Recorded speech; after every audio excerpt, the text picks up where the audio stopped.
I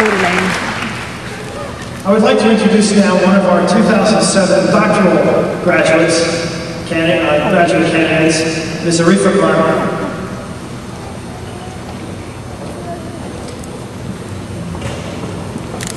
Good afternoon, President Garman, distinguished guests, fellow graduates, family and friends.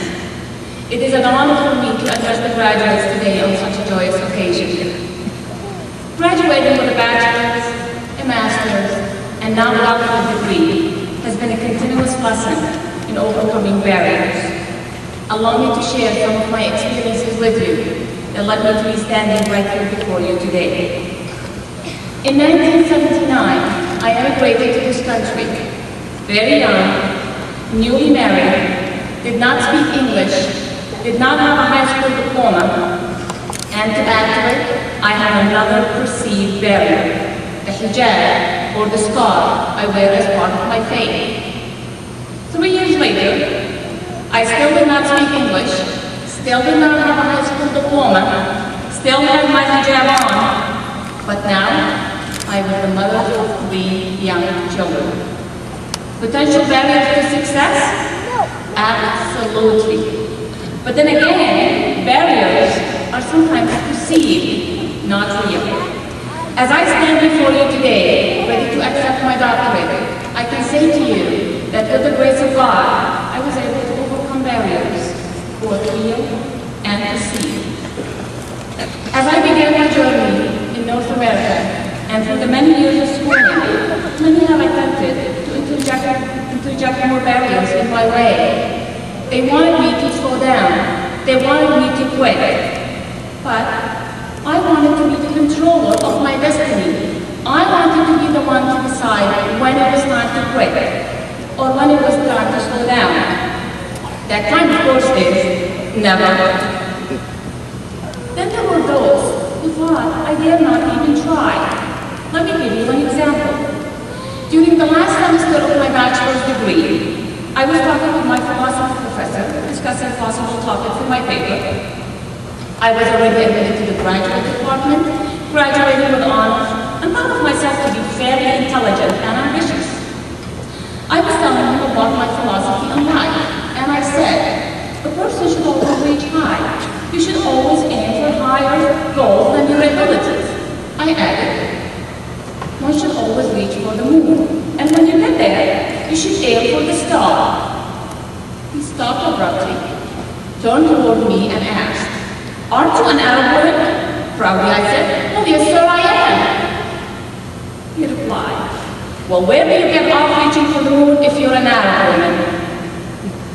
I smiled and said, aha, clearly, you're watching TV and reading newspapers and believe all the lies they feed you.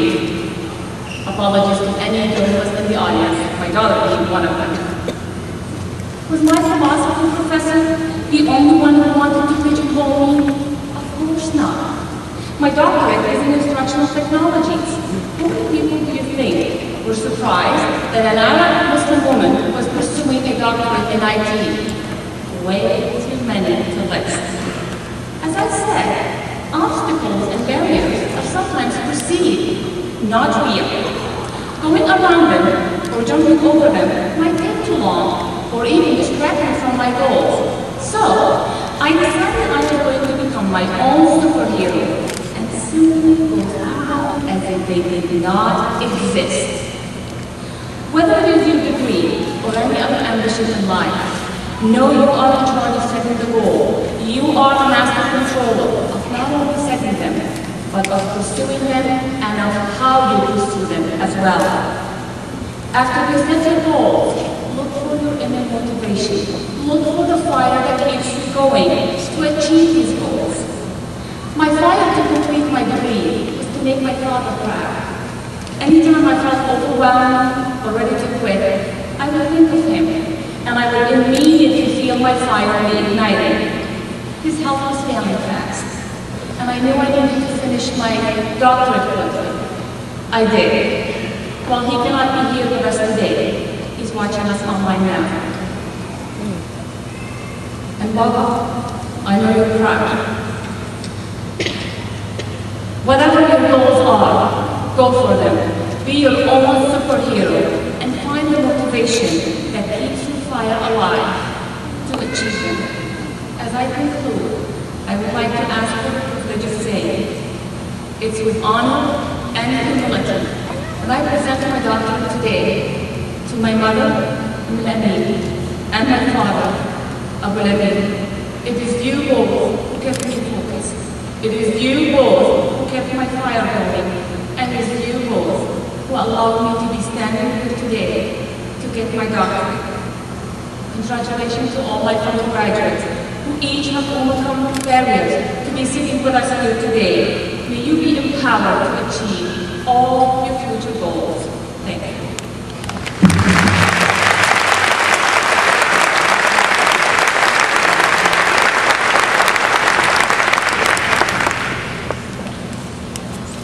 It is a great pleasure for me now to introduce our artist speaker.